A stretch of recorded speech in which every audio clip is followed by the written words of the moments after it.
প্ৰতিবাৰ কণ্ঠস্বৰ অতি কোমল, কিন্তু তাৰ বিশেষত্ব এইটোৱে যে নিজৰ অবৃষ্টি সিদ্ধি নোহোৱালৈ ই কেতিয়াও স্তম্ভ নহয়। তোমাৰ অন্তৰৰ পবিত্ৰখিনি তোমাৰ মুখবায়ত ফুটি উঠে। অন্তৰৰ পবিত্ৰ কৰি ৰখা হ'ল আত্মা আৰু শৰীৰৰ বাবে প্ৰথম কৰণীয়। তুমি যেতিয়া যন্ত্ৰণা ভোগ কৰা তেতিয়া ঈশ্বৰক ধন্যবাদ দিবা, কাৰণ যন্ত্ৰণা হ'ল জীয়াই থকাৰ নিশ্চিত লক্ষণ। তুমি যদি এখন জাহাজ নিৰ্মাণ কৰিব খুজিছা, তেন্তে কাঠৰ শক্তি হিচাপ লোৱাৰ আগতে সাগৰৰ বিশালতা আৰু ভয়াৱহতালৈ দৃষ্টি দিয়া উচিত। সুখী হোৱাৰ প্ৰাথমিক চিন্তানো কি? মোৰ মতে মানুহজন আচলতে যি, সেয়া হ'বলৈ ইচ্ছা কৰাই হ'ল সুখী হোৱাৰ আৱশ্যকীয় চৰ্তসমূহৰ প্ৰথমটো। বিশ্বব্ৰহ্মাণ্ড আৰু মানুহৰ মূৰ্খামি, এই দুটাই হ'ল অহিম। এই দুই অহিমৰ ভিতৰত প্ৰথমটো বিষয়ত মোৰ স্পষ্ট ধাৰণা নাই। যিটো জীৱনক প্ৰেমে প্ৰতাৰণা দিয়ে, জ্ঞানে পথ দেখুৱাই, সেইটোৱে হ'ল ভাল জীৱন। আন্ধাৰ আঁতৰাবলৈ যিদৰে পোহৰৰ প্ৰয়োজন, তেনেদৰে ঘৃণা আঁতৰাবলৈ প্ৰয়োজন প্ৰেম।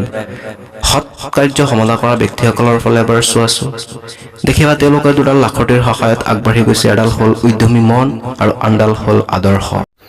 কৰ্মত সাফল্য লাভ কৰিবলৈ যিসকলে আগ্ৰহী, তেওঁলোকে ইচ্ছাকৃতভাৱেই হওক বা অনিচ্ছাকৃতভাৱেই হওক পুৱাৰ পৰা গধূলিলৈকে একেৰাহে নিজৰ কামত লাগি থাকে। আমি দুখী হ'ব পাৰোঁ, কিন্তু যাতে অসৎ নহওঁ তাৰ প্ৰতি লক্ষ্য ৰাখিব লাগিব।